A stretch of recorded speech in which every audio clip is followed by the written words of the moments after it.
Hej Kai, jeg har trykket spørgsmål B, hvor jeg vil give en oversigt over de tre kendte sammenhæng, lineær, eksponentiel og potent sammenhæng. En lineær sammenhæng har denne forskrift: f af x er lige med ax plus b. Betydningen af det er a er hældningskoefficienten, og for at regne den ud, siger du, hvis du har, hvis du har to kendte punkter, skal du sætte de tal ind. Hvis du ikke har dem, så kan vi kalde dem y-mærke og y og x-mærke og x, og så siger du y-mærke minus y divideret i x-mærke minus x, og så finder du hældningskoefficienten på den måde, og hvis hældningskoefficienten er større end 0, er den, hvis den er mindre end 0, er den aftagende, og hvis den er større end 0, er den voksende, og hvis den er lige med 0, er den konstant. Så er der B, betydning af beregningen af B. B er der, hvor vores graf skærer på y-aksen. Ligesom, og B kan beregnes ud ved at sige y-mærke, altså du kan også bare sige almindelig y, det er lige meget om det er mærke eller y, minus a gange x-mærke. Og B og A er vores konstanter i formlen forskriften, mens x og y er vores variable, eller fx i det her tilfælde, fordi der står ikke y. Men det kunne lige så godt have. Og ja, det her det er et billede af en lineær sammenhæng. Lineær graf, som altid er ret for resten. Som altid er en ret linje. Okay, en eksponentiel sammenhæng. En eksponentiel sammenhæng har formen f af x er lige med b gange x a opløftet i x'ene. Det, der kendetegner en eksponentiel sammenhæng, er, at y-værdien vokser med en konstant procent. Vores a-værdi, den fortæller noget om, hvor hurtigt værdien af fx vokser, og hvis a er større end 1, er den voksne, og hvis a er mindre end 1, er den aftagende. Og du beregner a ved at sige, kvadratrod. Nej, eller det er ikke kvadratrod. X mærke, nu laver vi igen dem, vi kalder punkterne for mærker, men x mærke minus x, og så altså i enderod, og så y1 divideret i y, som så er lige med b, som skal udregnes her, ikke? Og b er vores startsværdi. En eksponentiel graf ting ser vi her på den her tegning, lige her, og ja.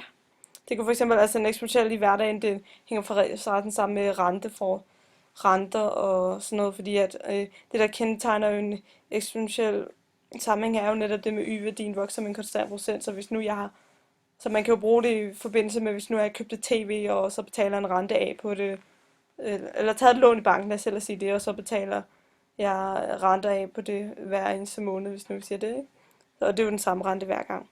Og i et lignende sammenhæng til hverdag, så det kunne for eksempel bruges med taxaer, men når man sætter sig ind i en taxa, så har man selvfølgelig først det der startbeløb, man betaler for at sidde der, og så bagefter, hvis nu vi kalder x-aksen for antal kilometer, og y-aksen for kroner, så stiger jeg i kroner for hver gang jeg går ind hen mod x-aksen, eller jeg stiger på y-aksen, fordi at, og jeg stiger det samme, fordi at det er jo konstant, det er jo den samme hældningskoefficient, altså hvis nu en kilometer koster, køre 1 kilometer med taxaen koster 7 kroner, siger vi, så er det jo 7 kroner, jeg vokser hver eneste gang, jeg kører en hen mod x-aksen. Så ja, eller jeg vokser ikke, y-værdien vokser.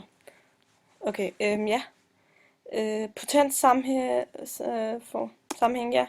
Den vil vi nå til nu. X og y, det der kendetegner den er, x og y, det ændrer sig procentmæssigt i forhold til hinanden, så de er meget afhængige af hinanden på det punkt. Og betydningen af en potensfunktion er, at den ligesom bestemmer potensfunktionens opførsel. Hvis a er større end 0, men mindre end 1, er den voksne med aftagende hældning, og hvis den er hvis det a er mindre end større end 1, er den voksne med stigende hældning, og hvis den er mindre end 0, er potensfunktionen aftagende, og hvis den er lige med 1, er det en proportionel og en lineær funktion, vi har at gøre med, og at lige med 2 er det en parabel. Og for at beregne a, så siger du logaritmen og parentes y-mærke for eksempel, eller y, det må du selv om, minus logaritmen, og så hvis nu vi har sagt y-mærke på den anden, så vi så er det logaritmen y-mærke, y-mærke minus logaritmen y, divideret i logaritmen x-mærke minus logaritmen til x, og så har vi den satan. Og for at finde sager, hvordan man beregner b, ja det gør for at beregne b her, siger du y-mærke divideret i y-mærke divideret i, hvad siger du? Det må jeg da vide. Du siger y-mærke divideret i x opløftet i a-mærke, eller det x-mærke opløftet i a.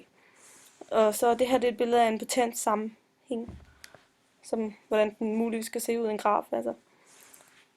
For det, ja. Og så, man kan også lave det her, for eksempel, altså hvis nu vi tager lineær som eksempel. Hvis du har en lineær, hvis du gerne vil finde ud af, hvis du har 2 punkter, og så vil du gerne finde ud af, om der er en lineær sammenhæng mellem dem, så kan du gå ind på Inspire og lave en regression.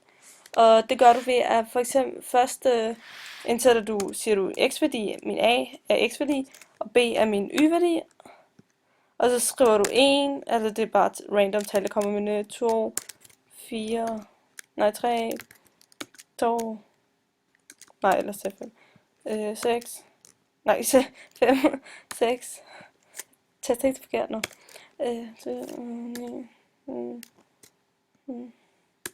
Sådan der. Og så hvis jeg tager det her, og så siger jeg handlinger, og jeg forresten når man kommer ind på Spire, skal du selvfølgelig sige regneark og sådan noget. Graf. Jo, lister regneark. Okay, så siger du her, statistik, siger du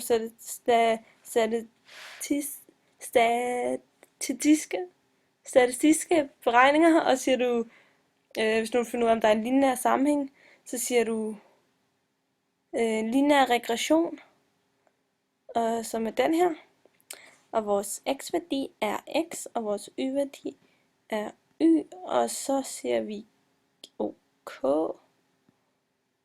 og så kan vi se, at de kalder en M her, men det er jo A, men det er det så alligevel ikke, fordi Inspire tænker amerikansk, så vi bytter om på den, så vores A er faktisk 1,8, og mens vores B er 1,1.